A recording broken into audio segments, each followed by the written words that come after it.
मैं हूं प्रियंका और आप देख रहे हो माय यूट्यूब चैनल। दोस्तों, इस कहानी में हम देखेंगे वहीं पर हमें एक राइटर दिखाया जाता है जो कि काफ़ी मशहूर था। वो राइटर इस जगह का नहीं था बल्कि वो यहाँ पर किसी से मिलने आया था। वो राइटर एक घर के डोरबेल नॉक करता है, लेकिन उस घर में जो औरत रहती थी वो उस राइटर को वापस जाने के लिए बोलती है क्योंकि वो समझ रही थी कि शायद वो कोई कस्टमर होगा। लेकिन वो राइटर उस औरत को अपने बारे में तारुफ करवाता है कि मैं एक राइटर हूँ, ना कि कोई कस्टमर। वो औरत फौरन समझ जाती है और दरवाजा खोलकर उस राइटर को अंदर बुला लेती है। वो राइटर इस घर में इस औरत के शौहर से मिलने आया था और इस औरत की शौहर का नाम थॉमस था, जो कि एक बूढ़ा इंसान था। यहाँ पर वो राइटर उस बूढ़े आदमी यानी थॉमस से कोई स्टोरी सुनने आया था, लेकिन जैसे ही वो राइटर थॉमस से मिलता है, थॉमस उसके बेइज्जत करने लगता है कि क्या तुम पागल हो, इतनी दूर से सिर्फ मुझसे मिलने आया हूँ। लेकिन वो राइटर थॉमस के गुस्से को नज़रअंदाज करता है। वो थॉमस को कहता है कि मैं आपके पास एक कहानी सुनाने आया हूँ। यहाँ पर वो राइटर थॉमस को पैसों की लालच भी करता है कि अगर आप मुझे वो कहानी सुना दे तो मैं आपको अपने सारे पैसे दे दूंगा। ये कहते ही वो राइटर थॉमस के सामने अपने सारे पैसे भी रख देता है, लेकिन थॉमस इस पैसों की लालच से साफ इनकार कर देता है और वो उस राइटर को कहता है कि तुम जाओ और गवर्नमेंट हिस्ट्री चेक करो, वहाँ पर तुम्हें वो कहानी मिल जाएगी। लेकिन वो राइटर थॉमस को कहता है कि मैंने वो रियल स्टोरी आपकी की मुँह सुननी है, ना कि किसी गवर्नमेंट हिस्ट्री को चेक करना है। ये बात सुनकर थॉमस को राइटर पर गुस्सा आता है और वो उसे वहाँ से जाने के लिए कहता है। अचानक थॉमस ये भी कहता है कि मैं कुछ भी नहीं जानता। ये बात सुनकर वो राइटर परेशान होकर वहाँ से जाने लगता है, लेकिन जे थॉमस की वाइफ होती है वो राइटर को वापस जाने नहीं देती, वो उसका रास्ता रोक लेती है।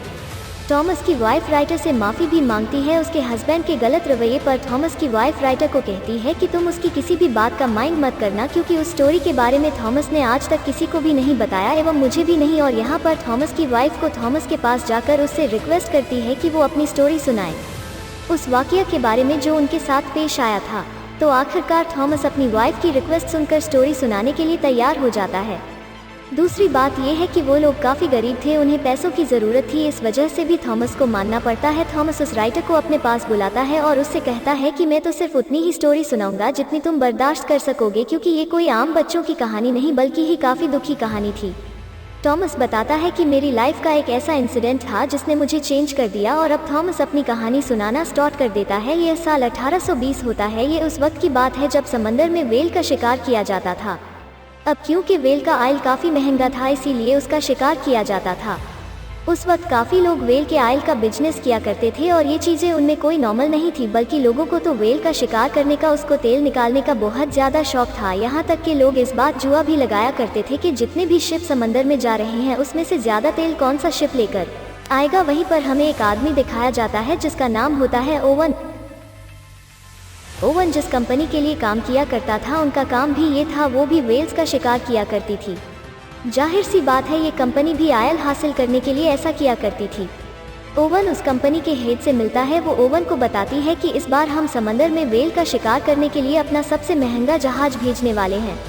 वो लोग ओवन को कहते हैं कि वो शिप का ऑफिसर हम तुम्हें बनाकर भेजने वाले हैं। ये बात सुनकर ओवन काफ़ी परेशान हो जाता है कि इन लोगों ने ओवन से वादा किया था कि अगली बार तुम्हें ही कैप्टन बनाएंगे, लेकिन उन लोगों ने अपना वादा पूरा नहीं किया, क्योंकि वो तो कैप्टन किसी और को बना रहे थे और जिसको कैप्टन बनाना चाहते थे उसका नाम जॉर्ज था, जो असल में कंपनी के एक मालिक का बेटा था।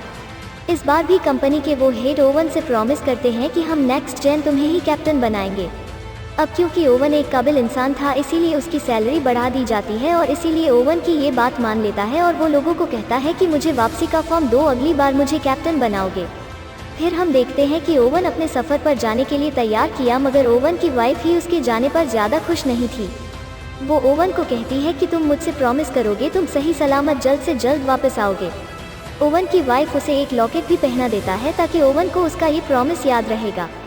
इसके बाद हमें वही लड़का जॉर्ज दिखाया जाता है जो कि कैप्टन था। वहीं पर जॉर्ज का फादर भी था। जॉर्ज का फादर उसे कहता है कि बेटा जाओ और कामयाब होकर ही वापस आना। फिर वो सब लोग जिन्होंने शिकार पर जाना था वो एक जगह पर आकर इकट्ठा हो जाते हैं। उन लोगों को भेजने के लिए वहाँ पर सिटी के काफ़ी लोग भी आए होते हैं। वहीं पर हमें एक यंग लड़का दिखाया जाता है जिसका नाम होता है थॉमस। जी हाँ, बिल्कुल ये वही यंग थॉमस जो हमें स्टोरी सुना रहा है, जो कि बूढ़ा हो गया है। थॉमस जो कि शिकार के लिए पहली बार जा रहा था समंदर में, उसे शिप पर ओवन का बचपन का फैन भी था और उसके बाकी फ्रेंड्स भी थे और साथी थे। इसके बाद ओवन और कैप्टन जॉर्ज एक दूसरे से मिलते हैं और बस यहीं से उन दोनों की नोक झोंक शुरू हो जाती है, क्योंकि जॉर्ज अपने कैप्टन होने का रोक पर जमा रहा था। लेकिन ओवन तो कुछ भी नहीं कर सकता था, लेकिन जॉर्ज कैप्टन था और उसे उसके अंडर ही काम करना था। फिर ये लोग अपने सफ़र पर चल पड़ते हैं और थोड़ी ही दूर जाते ये शिप में खराबी हो जाती है। ऐसा फील हो रहा था कि जैसे शिपिंग जगहों पर बस गया हो, लेकिन यहाँ पर ओवन अपनी स्किल्स का इस्तेमाल करके उस मुश्किल हालात को तय करता है बेहद अच्छे से।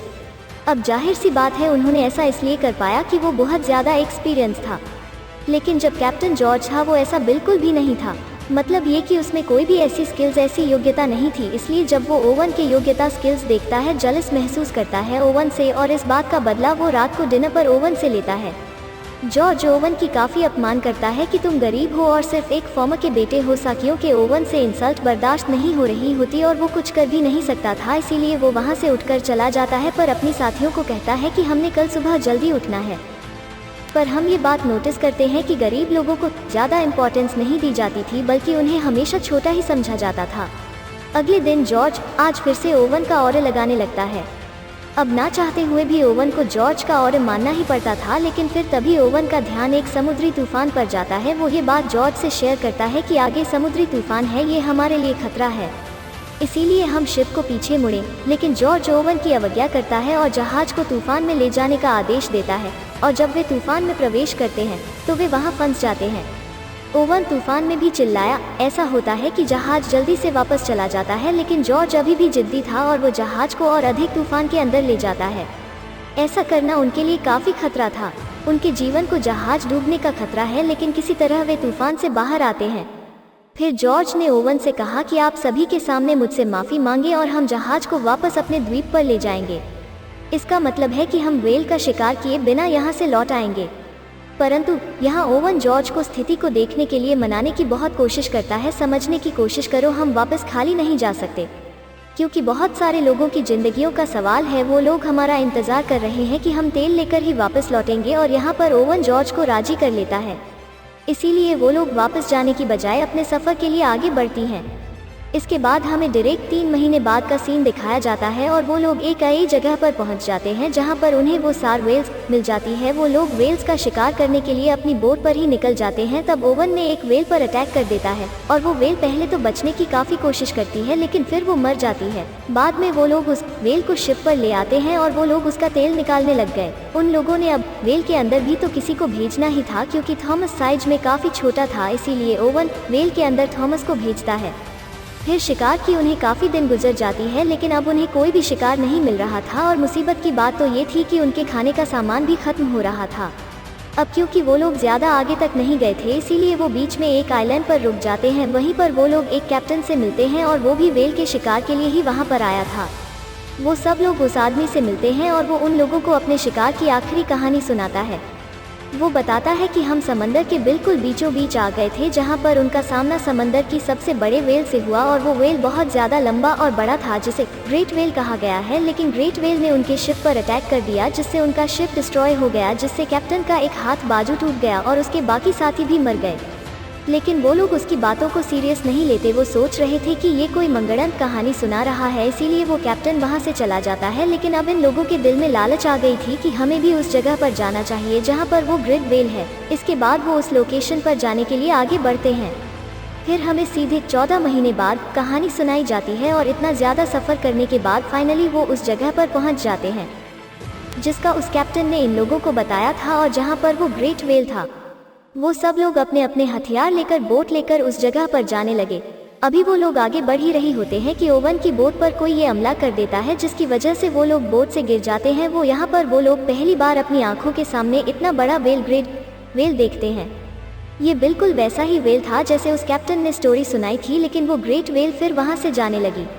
लेकिन ओवन के जो बाकी साथी थे वो अभी तक बोट में बैठे हुए थे, इसीलिए मौके का फ़ायदा उठाकर वो एक वेल पर हमला कर देते हैं, जिसे वो वेल को मारने में कामयाब हो जाते हैं। लेकिन उसने ऐसा करता देख वो ग्रेट वेल देख लेती है, इसीलिए वो सीधा आकर उनकी शिप पर ये अटैक कर देती है, जिसकी वजह से शिप डूबती लगती है। जॉर्ज भी बोट में बैठा हुआ यह सब कुछ देख रहा था, इसीलिए वो उस वेल को वहीं पर छोड़कर वापस अपने शिप की तरफ जाने लगता है, क्योंकि उनका शिप डूबने लगा था। इसीलिए जॉर्ज सभी को जहाज छोड़ने का आदेश देता है और वे सभी तेजी से नावों पर आते हैं और जो कुछ भी खाते पीते हैं उस पर हाथ फेरते हैं। फिर अगली सुबह हम देखते हैं कि वे वहाँ से बाहर निकलने के लिए समुद्री नक्शे को देख रहे थे, लेकिन उनके लिए वहाँ से निकलना बहुत मुश्किल था, क्योंकि वे फिर से तूफान में फंस गए थे। इसी तूफान में ओवन का बचपन का दोस्त भी काफी घायल हो जाता है। अब धीरे धीरे दिन गुजरने लगी और ओवन अपने जख्मी फ्रेंड की मदद किया करता था, जबकि ओवन के बाकी साथियों को वो सिर्फ बोझ ही लग रहा था और कुछ नहीं। इसके बाद हमें 1 महीने बाद की स्टोरी दिखाई जाती है, जहाँ पर इन लोगों के पास अब खाना भी खत्म हो गया था। उनकी हालत इतनी ज़्यादा खराब हो गई थी कि जल्द आ रहा है वो मरने वाले थे, लेकिन तभी उनके एक साथी को ज़मीन नज़र आ जाती है, इसीलिए उन्हें थोड़ी तसल्ली हो जाती है और वो उस ज़मीन की तरफ जाने लगती हैं। अभी वो लोग बस किनारे तक पहुंचने ही वाले होते हैं कि ओवन को वहां पर कुछ फील होता है, और वो कोई और नहीं बल्कि ग्रेट व्हेल थी, जो कि उन सारी बोट से टकरा जाती है और उनकी बोट्स टूट जाती हैं। तो वो लोग समंदर की लहरों के साथ किनारे तक पहुंच जाते हैं और अब उन लोगों की हालत किसी भी जानवर से कम नहीं थी, यानी जो भी उन्हें द्वीप पर आने के बाद मिला उसके पास उसे जीवित रखने के लिए ये कारें थी। फिर जॉर्ज ने अपने साथियों को आग बुझाने के लिए कहा। बंजर आइलैंड पर कोई आबादी नहीं थी, लेकिन खाने की तलाश में उन्हें उस आइलैंड पर एक केव मिल जाती है, जिसके अंदर वो सारे लोगों के स्कैंडल्स पड़े हुए थे। इसका मतलब ये है कि वहाँ पर पहले भी लोग आकर फंस चुके थे, लेकिन उनकी हेल्प के लिए कोई नहीं आया। इसीलिए वो लोग सोच रहे थे कि वो भी एक दिन उन्हीं लोगों की तरह मर जाएंगे। फिर वो लोग वहाँ से निकलने का फैसला करते हैं और अपने टूटे हुए बोट्स को रिपेयर करने लगते हैं। उनमें से कुछ लोग आइलैंड पर रहने का ही डिसाइड करते हैं और उन लोगों में ओवन का बचपन का फ्रेंड भी शामिल था। लेकिन जाते जाते ओवन अपने फ्रेंड से प्रॉमिस करके जाता है कि मैं तुम्हारे लिए हेल्प ज़रूर लेकर आऊँगा। पेरिस की बाधा में 48 दिन बाद की कहानी दिखाई जाती है और उन लोगों का काफ़ी बुरा हाल था। खाए पिए बगैर वो लोग बहुत मुश्किल से ही जिंदा थे, और फिर हमें दिखाया जाता है कि उनका एक साथी मर जाता है। तब उनका एक फ्रेंड उसकी डेड बॉडी को समंदर में फेंकने वाला था, लेकिन फिर वो लोग एक काफ़ी अजीब चीज़ डिसाइड करते हैं। वो डिसाइड करते हैं कि हम इसको फेंक की नहीं बल्कि हम इसको खा लेंगे। अब क्योंकि ऐसा करना उनके लिए काफ़ी मुश्किल था, लेकिन इसके अलावा उनके पास और कोई ऑप्शन भी तो नहीं था। सब लोग इस बात की वजह से काफ़ी अपसेट भी होती, लेकिन जिंदा रहने के लिए अब उन्हें कुछ तो करना इतराना, क्योंकि वो एक ऐसी सिचुएशन में फंस गए थे कि वो बिल्कुल बेबस थी। इसीलिए वो अपनी उस फ्रेंड को खा लेते हैं और कहानी फिर वापसी प्रेजेंट टाइम में आ जाती है, जहाँ पर हमें बूढ़ा थॉमस दिखाया जाता है, जहाँ पर थॉमस काफ़ी दुखी था क्योंकि अपने ही साथियों की डेड बॉडी को खोना पड़ा। लेकिन तभी ओवन की वाइफ भी वहाँ पर रोती हुई आ जाती है। वो अपने हस्बैंड की दुख भरी कहानी सुनकर और ज़्यादा दुखी हो गई थी। फिर वो थॉमस को कहती है कि इसके आगे की स्टोरी सुना। फिर उस इंसिडेंट के बाद 1 महीने बाद का सीन दिखाया जाता है, जहाँ पर ये लोग अभी तक समंदर में फंसे हुए थे और वहीं पर भटक रहे थे। अब क्योंकि भूख की वजह से उनका काफ़ी बुरा हाल था, इसीलिए वो मजबूर होकर जिंदा रहने के लिए आपस में ही एक गेम खेलते हैं, जिसकी में अगर कोई हार जाता तो उसे मार दिया जाता था और बाद में वो सारे साथी मिलकर उसे खा ली। फिर एक दिन कैप्टन जॉर्ज हार जाता है। जॉर्ज अपने कजिन को गन देकर कहता है कि तुम मुझे शूट कर दो, मुझे मार डालो। लेकिन जॉर्ज का कजन उसे शूट करने की बजाय खुद को शूट कर लेता है और बाकी लोग उसे खा लेते। फिर एक दिन उसने फिर से वही ग्रेट व्हेल दिखाई जाती है। तब ओवन उस व्हेल पर अटैक करने ही वाला होता है कि तभी ओवन उस व्हेल की आंख देख लेता है।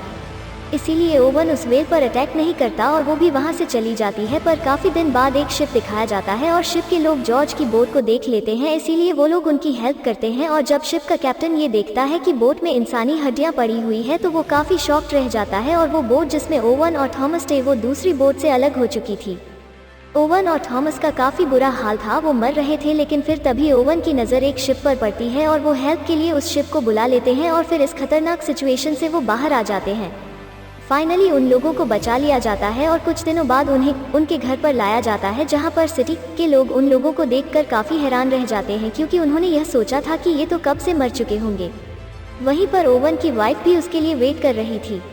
ओवन की वाइफ जल्दी से उसके पास आती है और वो दोनों मिलते हैं। फिर उसी दिन ओवन और थॉमस मिलते हैं, जहाँ पर ओवन थॉमस को निशानी के तौर पर अपने व्हेल पेन देता है। इसके बाद कंपनी के लोग ओवन और जॉर्ज को बुलाते हैं, उनसे स्टोरी सुनाने के लिए जो उनके साथ समंदर में बीत चुका। अब क्योंकि उनकी बात पर बिलीव किया जाने वाला नहीं था, इसीलिए ओवन वहां से जाने लगता है। ओवन जाते जाते जॉर्ज को कहता है कि तुम अपने कैप्टन होने का फर्ज अदा कर दो, इन्हें सब कुछ सच सच बता दो। जहां पर जॉर्ज पहले तो झूठ बोलता है, लेकिन फिर वो सारी बात सच बता देता है। लेकिन कंपनी के जो लोग होते हैं वो कोई मंगंत कोई झूठी कहानी ही बता देते हैं। इसके बाद हमें फिर से ओवन दिखाया जाता है। अब क्योंकि ओवन को नई जिंदगी मिली थी, इसीलिए वो अपने नई जिंदगी शुरू करता है और वादे के मुताबिक उसने उस आइलैंड पर अपने फ्रेंड के पास कोई बोट भी भेज दी। लेकिन काफ़ी देर हो चुकी थी, क्योंकि ओवन का फ्रेंड मर चुका था और यहाँ पर थॉमस की कहानी कंप्लीट हो जाती है। कहानी सुनाई देने के बाद थॉमस इस राइटर से पूछता है कि क्या तुम इस कहानी को दुनिया के सामने लाओगे। इस पर राइटर कहता है कि जी हाँ, लेकिन मैं इस स्टोरी को एक ऐसा मोड़ दूंगा जो ये रियल इंसिडेंट पर बेस्ड होगी। इसके बाद हमें काफ़ी महीनों बाद का सीन दिखाया जाता है जहां पर हम देखते हैं कि उस राइटर ने बुक लिख दी और वो काफ़ी फेमस भी हो गया, और इसी के साथ ही मूवी यहीं पर ऐड हो जाती है। दोस्तों, यह मूवीज़ कैसे लगा? अगर मूवीज़ अच्छा लगा तो कमेंट में अपनी राय ज़रूर बोलना। Thank you.